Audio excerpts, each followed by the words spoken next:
Hello chemistry डिमांडर्स। आज की class में हम पढ़ेंगे रिडॉक्स रिएक्शंस। जो रिडॉक्स है इसका जो नाम है ये दो वर्ड से मिलके बना है, red plus ox. Red means reduction, ox mean oxidation. तो जो रिडॉक्स रिएक्शंस हैं वो एक तरह से रिडक्शन और ऑक्सीडेशन रिएक्शंस का कॉम्बिनेशन है। अगर हम सिंपल लैंग्वेज में बात करते हैं तो ये रिडॉक्स रिएक्शंस वो रिएक्शंस होती हैं जिनमें कि अगर ऑक्सीडेशन हो रही होगी तो रिडक्शन भी साथ के साथ ज़रूर हो रही होगी, या अगर रिडक्शन हो रही है तो कहीं ना कहीं साइड बाय साइड ऑक्सीडेशन भी वहाँ पे हो रही है। So redox reaction is a combination of reduction and oxidation. अब जो केमिस्ट्री होती है, हमें पता है कि जो केमिस्ट्री है वो डील करती है वैरायटी ऑफ मैटर्स के साथ, और साथ में जो मैटर है वो किस तरह से अपनी फॉर्म को चेंज करता है। अब जो मैटर है जब वो एक फॉर्म दूसरे में चेंज करता है, ये जो ट्रांसफॉर्मेशन उसमें होती है इन केमिस्ट्री, इस लैंग्वेज में हम इसको बोलते हैं रिएक्शंस। चाहे वो फिजिकल ट्रांसफॉर्मेशंस हो रही हैं तो उनको हम फिजिकल रिएक्शंस बोल देते हैं, केमिकल ट्रांसफॉर्मेशंस हो रही हैं तो उनको केमिकल रिएक्शंस बोल देते हैं। तो अगर हम बोलते हैं कि जो वैरायटी ऑफ मैटर है जो अपनी फॉर्म एक दूसरे में चेंज कर रहा है, तो वो चेंज जो है वो हम स्टडी करते हैं इन टर्म्स ऑफ रिएक्शंस। ठीक है, अब ये एक तरह से हमारी हो गई रिएक्शंस, और उन्हीं रिएक्शंस में से एक इम्पॉर्टेंट कैटेगरी है हमारी रिडॉक्स रिएक्शन की, जिसको कि हम पढ़ने वाले हैं। अब हमारे पास बहुत सारे फिनोमिनास हैं, जिनमें भी फिजिकल फिनोमिनास भी होते हैं और बायोलॉजिकल फिनोमिनास भी होते हैं, जो कि कंसर्न करते हैं डायरेक्ट रिडॉक्स रिएक्शंस के साथ। तो धीरे धीरे हम इनको जितनी ज़रूरत होगी उसके हिसाब से यहाँ पे हम स्टडी करेंगे। तो सबसे पहले देख लेते हैं कि जो रिडॉक्स रिएक्शंस हैं इनका यूज़ कहाँ कहाँ पे होता है। देखो, फार्मास्यूटिकल एरिया है वहाँ पे यूज़ होगा, बायोलॉजिकल है वहाँ पे होगा, इंडस्ट्रियल में यूज़ होता है, मेटलर्जिकल एरिया में होता है, एग्रीकल्चर एरिया में होता है। ठीक है, अगर ये हमारी ब्रॉड कैटेगरीज है, अगर हम बहुत ज़्यादा फाइन कैटेगरीज में भी चले जाएंगे तो बहुत सारे नाम इसमें और इंक्लूड हो जाएंगे। तो इसके साथ ही हम इसकी एग्जांपल्स देख लेते हैं, जैसे कि बर्निंग ऑफ फ्यूल। अब फ्यूल बर्न होता है हमें एनर्जी देने के लिए, तो घर पे हम खाना पकाते हैं तो डोमेस्टिक यूज होता है फ्यूल का, ठीक है ना। एलपीजी बर्न करते हैं हम, तो वो एक टाइप का फ्यूल हो गया। ट्रांसपोर्टेशन में यूज करते हैं, हमारे पास डीजल, पेट्रोल, सीएनजी, ये इस तरह के हमारे पास क्या है, ये भी फ्यूल है। तो कहाँ पे यूज हो रहा है, ट्रांसपोर्टेशन में यूज हो रहा है, कमर्शियल पर्पस के लिए यूज होता है। ठीक है, ये सारा क्या है आपका रिडॉक्स रिएक्शन की ही एग्जांपल्स हैं। और एग्जांपल क्या है, इलेक्ट्रोकेमिकल प्रोसेसेस होते हैं। इलेक्ट्रोकेमिकल प्रोसेसेस क्या होते हैं, जिसमें इलेक्ट्रिसिटी की हेल्प से केमिकल रिएक्शंस हो रही होती हैं, या केमिकल रिएक्शंस की वजह से इलेक्ट्रिसिटी प्रोड्यूस हो रही होती है। तो ऐसे में हमारे पास क्या हो सकता है, आउटपुट क्या होती है, जो मेटल नॉन मेटल्स होते हैं उनको हम एक्सट्रैक्ट कर सकते हैं। ठीक है, तो ये एक तरह से हमारे पास यूज में कैटेगरी आ जाती है मेटलर्जिकल में। उसके बाद है बहुत सारे केमिकल कंपाउंड्स हैं, जैसे कॉस्टिक सोडा हो गया है, बहुत सारे होते हैं, ये सिंपल सा मेरे माइंड है। तो इनकी अगर हम मैन्युफैक्चरिंग करते हैं तो इनमें भी कहीं ना कहीं रिडॉक्स रिएक्शंस का यूज होता है। अब बैटरीज बनती हैं, ठीक है, उनको ऑपरेट करते हैं, कुछ ड्राई बैटरीज होती हैं, कुछ वेट बैटरीज होती हैं। तो ये सारी एग्जांपल्स भी हमारी रिडॉक्स रिएक्शन में आने वाली है। मेटल्स हैं, उनको जंग लग जाता है, कोरोजन हो जाता है, तो it is also a kind of redox reaction. अलग अलग मेटल जो है वो अलग अलग तरीके से कोरोसिव होती है। तो जितनी ज़रूरत होगी, जैसे मैंने पहले बोला, तो वो हम यहाँ पे लेक्चर्स में स्टडी करेंगे। ठीक है, तो अभी आ जाते हैं हम मेन टॉपिक के ऊपर। अब हम ऐसे करते हैं, ऑक्सीडेशन और रिडक्शन को वन बाय वन देख लेते हैं। तो जो ऑक्सीडेशन है, जो सबसे पहले हमारे पास डिस्क्रिप्शन आई थी इसकी, वो थी कि ऑक्सीडेशन क्या होती है, जब किसी एलिमेंट या कंपाउंड के ऊपर ऑक्सीजन की एडिशन हो जाती है। ठीक है, अब हमें पता है कि हमारा जो एटमॉस्फेयर है उसमें अराउंड 20% जो है वो ऑक्सीजन प्रेजेंट है। तो अर्थ पे मोस्ट ऑफ द एलिमेंट्स जो हैं वो इसके साथ कंबाइन कर देते हैं और क्या बना देते हैं, ऑक्साइड्स बना देते हैं। ठीक है, तो इनके कुछ एग्जांपल्स हम यहाँ पे डिस्कस करते हैं। जैसे कि ये है हमारे पास मैग्नीशियम। मैग्नीशियम जो है वो सॉलिड स्टेट में है और एटमॉस्फेरिक ऑक्सीजन जो है वो गैसियस स्टेट में है। तो ये जब कंबाइन करेगी तो हमारे पास मैग्नीशियम ऑक्साइड बनेगा। इसी तरह से जो सल्फर है वो ऑक्सीजन के साथ कंबाइन करेगा तो सल्फर डाइऑक्साइड बन जाएगा। अब ये एग्जांपल्स हो गई हमारे पास सिंपली एलिमेंट के ऊपर ऑक्सीजन की एडिशन हो गई। तो हमारी थ्योरी के अकॉर्डिंग जो हम डिस्क्रिप्शन प्रीवियसली लेके चल रहे हैं उसके अकॉर्डिंग ये हमारी दोनों एग्जांपल्स जो है वो सूटेबल है। अब एक और एग्जांपल देखो, एग्जांपल नंबर 3 देखो, यहाँ पे क्या है कि ऑलरेडी मीथेन है हमारे पास। ये जो मीथेन है ये एक कंपाउंड है, ठीक है, मॉलिक्यूल है ये।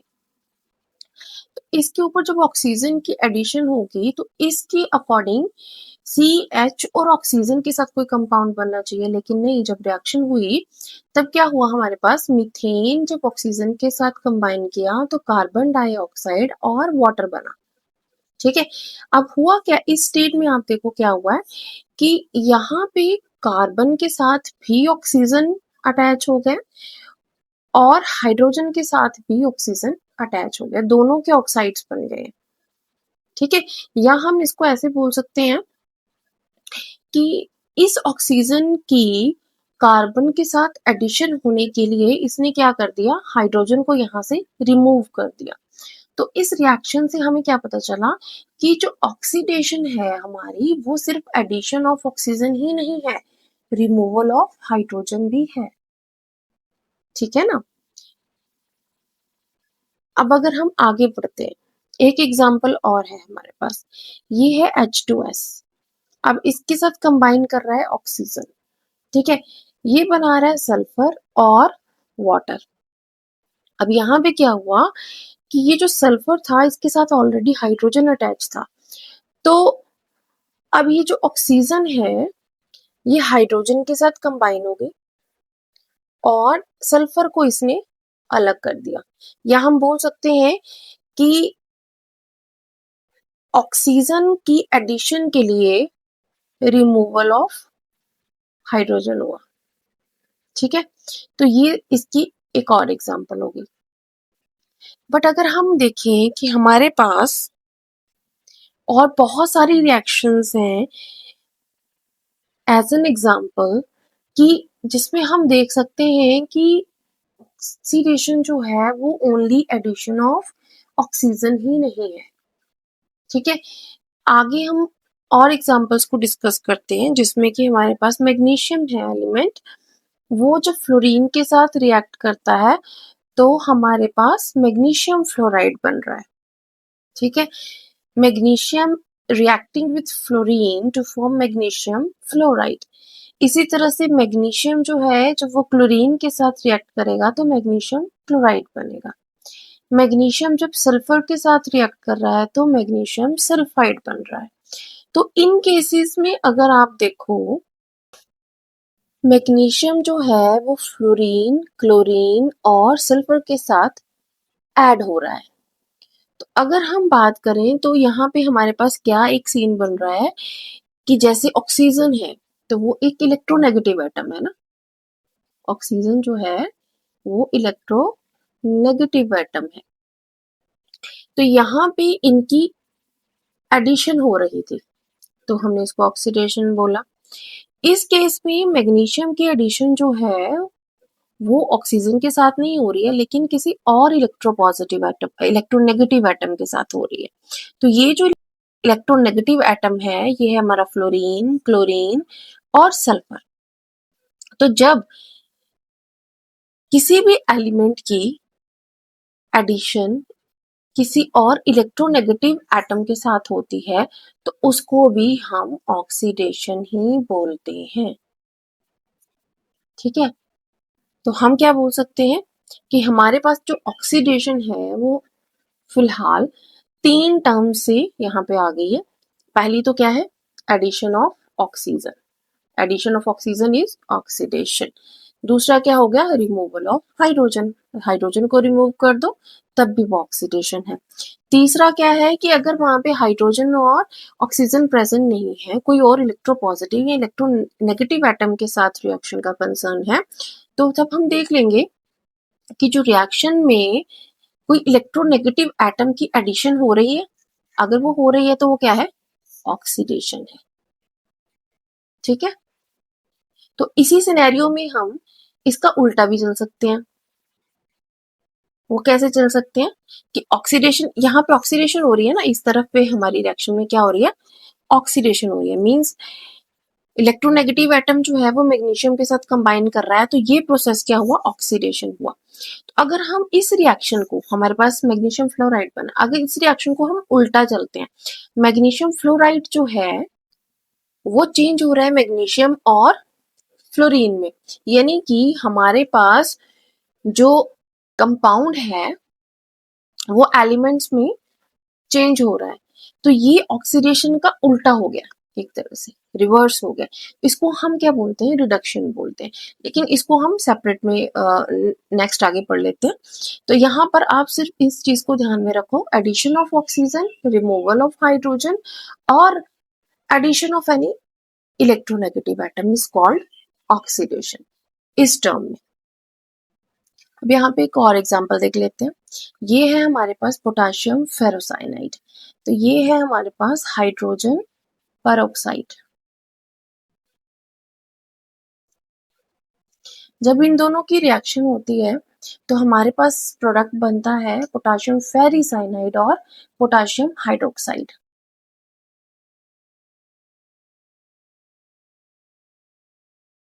ठीक है, अब इस रिएक्शन में आप देखो कि यहाँ पे आपके पास पोटेशियम कितने हैं, 4 है, 4 पोटेशियम है, और इस साइड पे आपके पास पोटेशियम कितने बच जाते हैं, कॉम्प्लेक्स में 3 बचते हैं।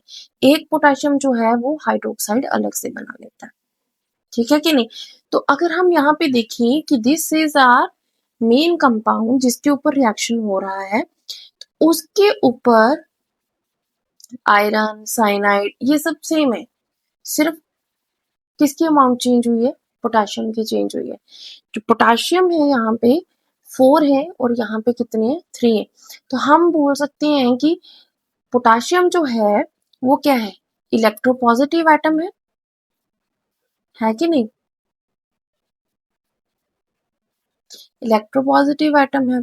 तो यहाँ पे एक इलेक्ट्रोपॉजिटिव एटम जो है वो कम हो गया, जब रिएक्शन हुई तो यहाँ पे 4 थे, इधर 3 हो गए, तो हम बोल सकते हैं कि यहाँ पे क्या हुआ, रिमूवल ऑफ इलेक्ट्रोपॉजिटिव एटम। ठीक है, this is also called oxidation. अब यहाँ पे हम ऑक्सीडेशन को समराइज कर लेते हैं एक बार फिर से।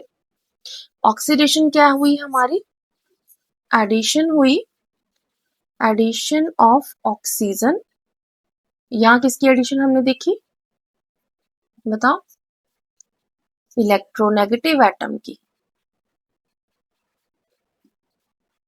कैसे याद रखोगे, क्योंकि ऑक्सीजन भी इलेक्ट्रोनेगेटिव है, तो किसी भी इलेक्ट्रोनेगेटिव एटम की जो एडिशन होगी किसी एलिमेंट या कंपाउंड के ऊपर, वो होगी ऑक्सीडेशन। दूसरा क्या होगा हमारा, रिमूवल ऑफ हाइड्रोजन। ठीक है ना, हाइड्रोजन क्या है हमारा, इलेक्ट्रो पॉजिटिव एटम है। ठीक है, तो यहाँ पे हमारी क्या हुई है, इलेक्ट्रोपॉजिटिव एटम की रिमूवल हुई है, तो यहाँ हम बोल सकते हैं रिमूवल ऑफ हाइड्रोजन और इलेक्ट्रो पॉजिटिव एटम, इसको हम क्या बोलते हैं, ऑक्सीडेशन बोलते हैं। ठीक है, आगे हम अभी पढ़ते हैं, आगे रिडक्शन किसको बोलते हैं, वो इससे बिल्कुल ऑपोजिट जाने वाला है। सिंपल सी बात है कि जो रिडक्शन है वो ऑक्सीडेशन के बिल्कुल अपोजिट होती है।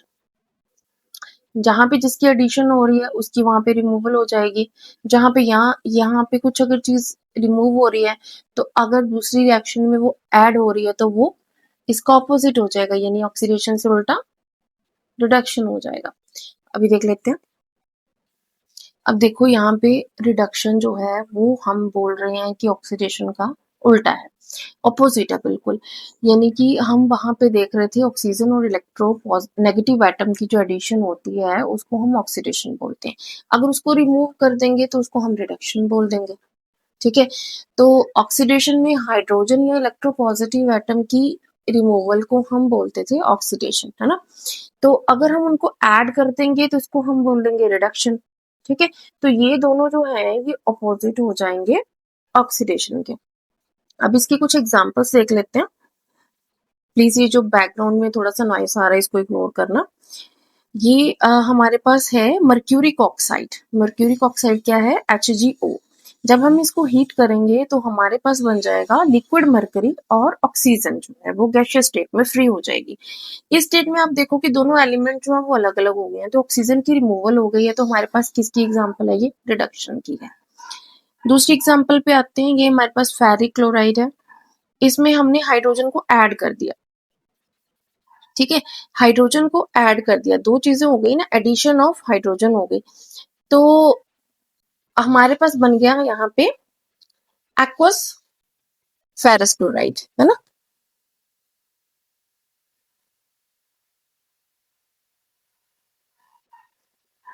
और साथ में बन गया HCl। अब इस केस में आप देखो क्या हो रहा है, हमारे पास हाइड्रोजन की एडिशन हो रही है। यहाँ पे जो हाइड्रोजन है ये अटैक कर रहा है क्लोरीन के ऊपर और HCl बना रहा है। तो यहाँ पे एक क्लोरीन जो है वो कम हो रहा है। ठीक है, तो क्लोरीन जो है वो हमारे पास इलेक्ट्रोनेगेटिव एटम है, तो उसकी अगर रिमूवल हो रही है तो वो किसकी एग्जांपल हो गई? रिडक्शन की एग्जांपल हो गई। ठीक है, एक और एग्जांपल पे आते हैं हम। ये है हमारे पास इथेन। ठीक, इथेन पे जब हम हाइड्रोजन की एडिशन कर देते हैं तो यहाँ पे डबल बॉन्ड है, ये सैचुरेट हो जाएगी। तो हमारे पास दोनों तरफ एक एक हाइड्रोजन अटैच हो जाएगी। तो एडिशन ऑफ हाइड्रोजन हो गई हमारी रिडक्शन की एक और एग्जांपल। अब एक और एग्जांपल है हमारे पास, इसको ध्यान से देखो जरा। ये है मर्क्यूरिक क्लोराइड HgCl2। जब ये स्टेनस क्लोराइड टेन SN जो होता है स्टेनस, ये है टिन का। स्टेनस क्लोराइड के साथ जब ये रिएक्ट करता है तो हमारे पास मर्क्यूरस क्लोराइड बनता है और स्टेनिक क्लोराइड बन रहा है। अब यहाँ पे देखो क्या हो रहा है हमारे पास, ध्यान से देखो। ये जो मर्क्यूरी क्लोराइड है इसके साथ क्या हो रहा है? कुछ हो रहा है?